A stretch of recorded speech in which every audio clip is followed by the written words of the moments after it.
tidak boleh seseorang dijatuhi hukuman pidana penjara atau kurungan karena orang tersebut tidak mampu untuk membayar hutang.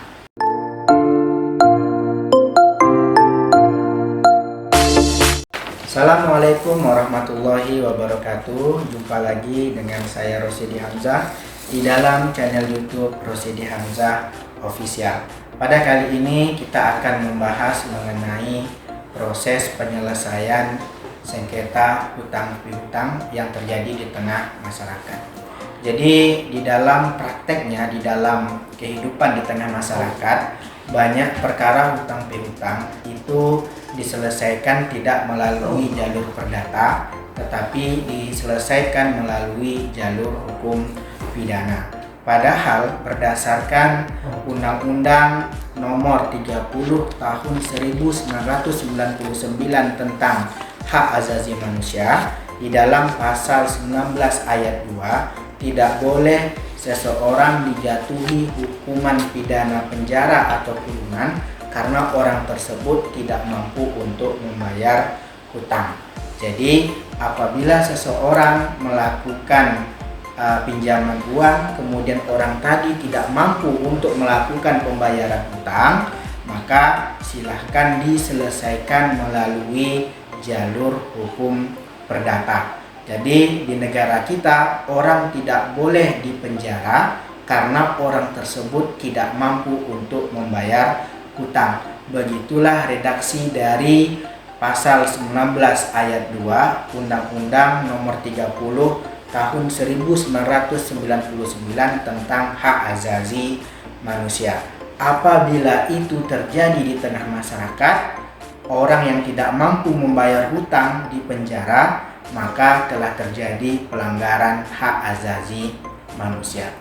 Di dalam sistem hukum yang ada di negara Republik Indonesia, hutang piutang itu merupakan ranah hukum perdata. Jadi dasarnya berasal dari hukum perdata, yang mana hukum perdata ini dia bersifat privat.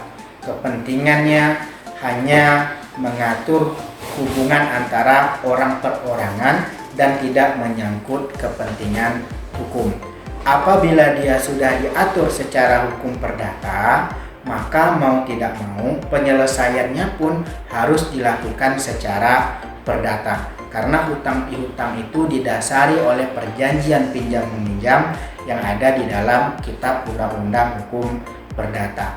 Secara Undang-Undang Hukum Perdata kita itu diatur di dalam pasal 1131 Kitab Undang-Undang Hukum Perdata. Segala kebendaan si berhutang, baik yang bergerak maupun yang tidak bergerak, baik yang sudah ada maupun yang baru akan ada di kemudian hari, menjadi tanggungan atau jaminan untuk segala perikatan yang dilakukan oleh seseorang. Berdasarkan pasal 1131 Kitab Undang-Undang Hukum Perdata ini menyatakan bahwasanya apabila ada orang berhutang, maka secara tidak langsung Kitab Undang-Undang Hukum Perdata, hukum perdata yang mengatur di negara kita sudah memberikan jaminan bahwasanya walaupun dia tidak memberikan jaminan terhadap perjanjian hutang piutang tadi, tetapi secara umum segala kebendaan si berhutang tadi itu secara tidak langsung sudah menjadi jaminan terhadap hutang yang dibuat oleh orang tersebut. Jadi inilah jaminan yang diberikan oleh Kitab Undang-Undang Hukum Perdata terhadap orang yang berpiutang, orang yang memiliki hutang kepada orang lain, bahwasanya kebendaan milik si berhutang itu secara tidak langsung menjadi jaminan. Walaupun barangnya itu tidak dijadikan jaminan, tetapi seluruh milik dari si berhutang itu menjadi jaminan terhadap hutang yang dibuat oleh si berhutang tadi. Kemudian di dalam pasal 1754 KUH Perdata yang berbicara tentang pinjam meminjam, inilah dasar dari perjanjian hutang piutang yang dibuat oleh para pihak tadi.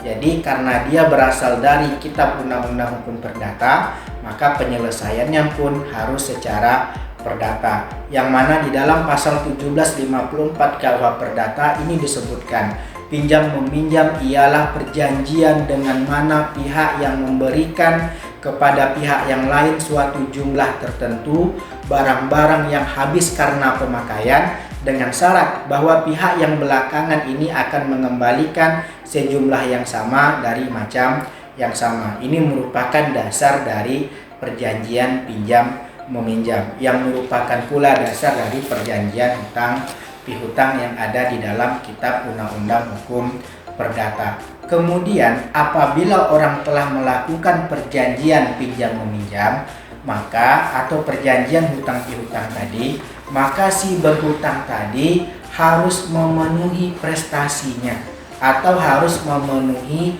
perjanjiannya. Sebab apabila kita sudah terikat, maka mau tidak mau kita harus melakukan kewajiban yang ada di dalam perikatan tersebut.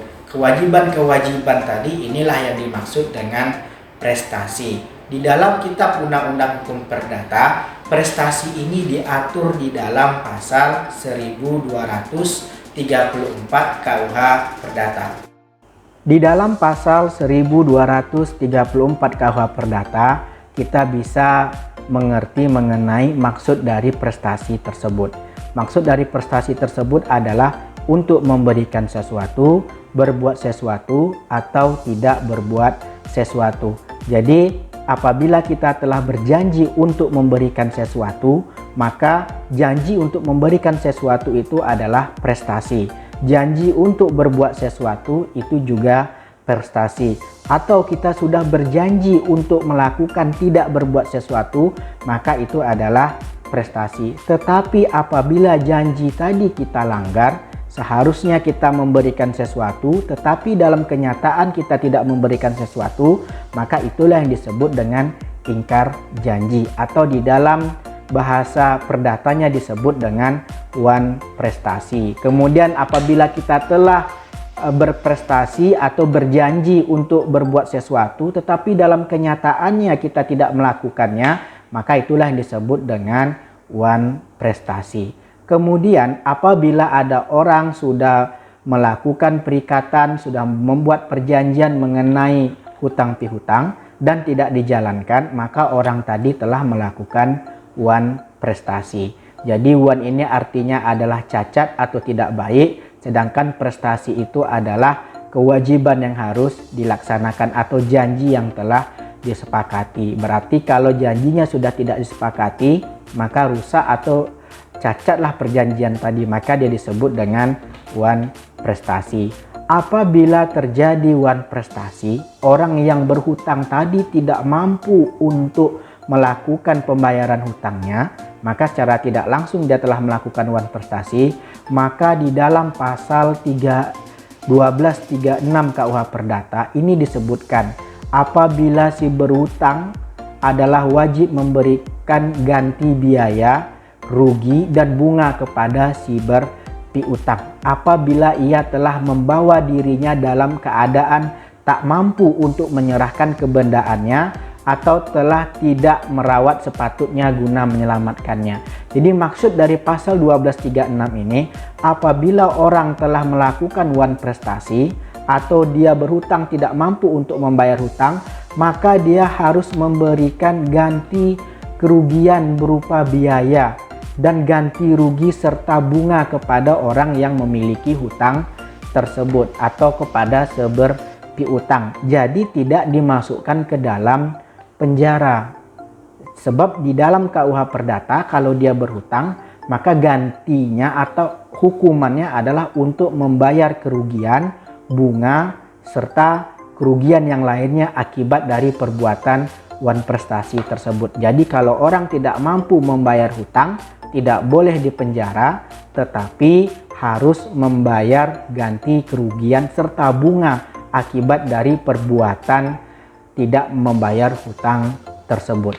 Kemudian di dalam pasal 1243 KUH Perdata ini disebutkan bahwasanya penggantian biaya, rugi, dan bunga karena tak dipenuhinya suatu perikatan barulah mulai diwajibkan apabila si berhutang setelah dinyatakan lalai memenuhi perikatannya tetap melalaikan, atau jika sesuatu yang harus diberikan atau dibuatnya hanya dapat diberikan atau dibuat dalam tenggang waktu yang telah dilampaukannya. Jadi maksud dari pasal 1243 ini untuk bisa menggantikan kerugian yang akan diminta oleh yang berpiutang kepada orang yang tidak membayar hutang, itu barulah boleh diminta setelah dilakukan peringatan, setelah dinyatakan lalai memenuhi perikatannya, atau dalam bahasa sehari-hari kita harus mensomasi si berhutang tersebut.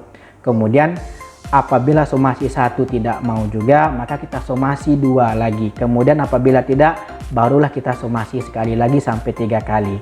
Apabila dia juga tidak memenuhi kewajibannya, barulah kita menggugat dia ke pengadilan dengan gugatan ganti kerugian, baik itu karena penggantian kerugiannya maupun dengan bunganya. Maka beginilah proses apabila ada orang yang berhutang tetapi dia tidak mampu untuk membayar hutangnya. Silahkan gugat ke pengadilan, karena secara tidak langsung KUH Perdata sudah memberikan jaminan kepada orang yang memberikan hutang tersebut di dalam pasal 1131 KUH Perdata yang sudah saya sebutkan tadi. Segala hak kebendaannya ini secara otomatis menjadi jaminan terhadap hutang yang dibuatnya. Untuk memberikan kepastian hukum dan keadilan di dalam penyelesaian sengketa hutang piutang yang ada di tengah masyarakat, maka pemerintah mengeluarkan Undang-Undang Nomor 30 Tahun 1999 tentang HAM Pasal 19 Ayat 2 yang mengatakan bahwasanya tidak seorang pun atas putusan pengadilan boleh dipidana penjara atau kurungan berdasarkan atas alasan ketidakmampuan untuk memenuhi suatu kewajiban dalam perjanjian hutang piutang. Jadi berdasarkan pasal 19 ayat 2 Undang-Undang Nomor 30 Tahun 1999 tentang hak asasi manusia, apabila orang tidak mampu untuk membayar hutang dengan berbagai alasan, maka mau tidak mau harus diselesaikan melalui jalur secara hukum perdata. Tidak boleh dipidana penjara atau kurungan karena tidak mampu untuk membayar hutang. Jadi di dalam masyarakat kita terkadang banyak terjadi permasalahan ketika orang tidak mau membayar hutang dilaporkan ke aparat penegak hukum, dan terkadang aparat penegak hukum pun memproses perkara tersebut, padahal untuk orang yang tidak mampu membayar hutang itu tidak boleh dipidana. Jadi harus diselesaikan secara perdata. Karena hutang piutang berasal dari hukum perdata yang bersifat privat, maka jalur penyelesaiannya juga harus dilakukan secara hukum privat. Sedangkan pidana merupakan hukum publik, yang mana penyelesaiannya itu harus disesuaikan dengan hukum acara yang bersifat publik, yaitu hukum acara pidana. Sebab terkadang masyarakat kita apabila ada sengketa mengenai hutang piutang, ini banyak membawa slogan-slogan, membawa lambang-lambang dari aparat penegak hukum untuk menakut-nakuti dari si berhutang tersebut untuk melakukan pembayaran hutang. Jadi sudah dijamin oleh Undang-Undang tentang hak asasi manusia, orang yang tidak mampu membayar hutang tidak bisa dipidana penjara atau pidana kurungan. Mari selesaikan melalui jalur yang ada. Ketika kita memberikan hutang kepada orang, secara filosofinya kita telah memberikan risiko kepada orang tersebut. Salah satu risikonya adalah orang tersebut tidak mampu membayar hutang. Ketika dia tidak mampu membayar hutang, risiko satunya lagi adalah kita melakukan gugatan ke pengadilan. Walaupun biayanya besar, kemudian waktunya lama, tetapi setiap prosedur yang ada itu harus ditempuh. Demikian saja materi singkat hari ini, mudah-mudahan bermanfaat. Assalamualaikum warahmatullahi wabarakatuh.